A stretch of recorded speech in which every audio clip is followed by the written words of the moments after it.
და გამოშვების ბოლოს შემოგთავაზებთ დაპირებულ კადრებს. ცოტა ხნის წინ მთავრობის კანცელარიის პრესსამსახურმა გაავრცელა ვიდეო მასალა, რომელიც დღევანდელ მთავრობის ხდომაზე ბიძინა ივანიშვილსა და გიგი უგულოვას შორის გამართული საუბარს ასახავს.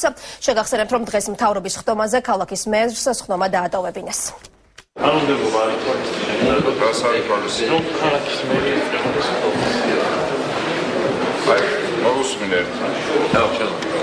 კანონმდებლობა არ ითვალისწინებს, რომ ქალაქის მერი ესწრებოდეს მთავრობის ხდომას. თუ არ არის მერი მოწვევის პრემიერის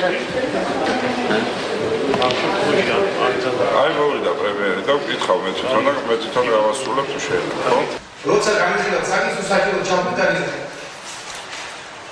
მე ვთვლი, რომ ეს საკითხი საკმაოდ საჩქაროა. გასაგებია, რომ თქვენ ხართ, მინდა მოგილოცოთ პირველ რიგში და მეორე, თუ მთავრობა აპირებს ამ საკითხის განხილვას, იმიტომ რომ მთავრობის ყველა კანონის და პროცედურის დაცვის ამ საკითხის ატვირთვა მოხდა, შესაბამისად დღის წესრიგში ამ საკითხის შეტანას არანაირი პრაქტიკა არსებობს დღის წესრიგში სხვადასხვა საკითხების დამატების. ბატონო ბიძინა, მე ძალიან კარგად ვიცი. გასაგებია, მე სწორედ ამის მოსმენა მინდოდა, აპირებს თუ არა მთავრობა ამ საკითხის, რომელიც 600,000 ადამიანს ეხება თბილისში, ამ საკითხის განხილვას. თუ პასუხს ვიგებ, რომ არ აპირებს განხილვას, მე დიდი პატივისცემის მიუხედავად, რა თქმა უნდა, არ ვაპირებ აქ დარჩენას. და თუ აპირებს, მაშინ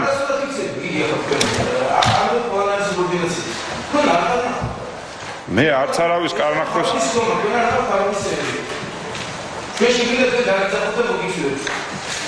ბატონო ბიძინა, შევარნაძის დროსაც არ ხდებოდა ისე, რომ ადგილობრივ თვითმმართველობას არ ქონდა მთავრობაზე მოსვლის უფლება.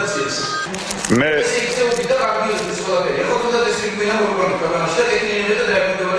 ძალიან კარგია წესრიგის დამყარებას რომ აპირებთ, უბრალოდ მე მინდა კიდევ ერთხელ კითხოთ. მთავრობა აპირებს თუ არა ამ საკითხის განხილვას? არა, პოლემიკას რამდენად არ აპირებს. რო არ აპირებს. მაშინ თუ შეიძლება პატივი დაგდო და გითხრათ როდის აპირებს. დიდი მადლობა, მე გავიგე რომ თქვენ ეთყობა არ აპირებთ ამ საკითხის განხილვას, ძალიან წუხარ. ძალიან სამწუხაროა. როგორც ჩანს, უფრო მნიშვნელოვანი საკითხია. მაგრამ თქვენ გასაოცარებს მადლში თქვენს მიეშურით ეს ის რომ ზედმაღალში